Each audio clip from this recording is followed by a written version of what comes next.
নৌপথে পালিয়ে যাওয়ার সময় ঢাকার সদরঘাট এলাকা থেকে গ্রেফতার হন সাবেক আইনমন্ত্রী আনিসুল হক ও সদ্য ক্ষমতাচ্যুত হওয়া প্রধানমন্ত্রী শেখ হাসিনার সাবেক বেসরকারি শিল্প বিনিয়োগ উপদেষ্টা সালমান এফ রহমান।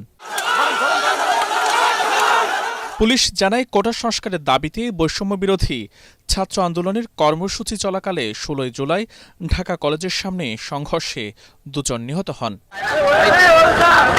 এ ঘটনায় নিউ মার্কেট থানায় করা একটি মামলায় গ্রেফতার হয়েছেন ক্ষমতাচ্যুত শেখ হাসিনা সরকারের প্রভাবশালী এই দুই নেতা। এর আগে গত ৫ই আগস্ট ক্ষমতাচ্যুত হয়ে দেশ ত্যাগ করেন শেখ হাসিনা।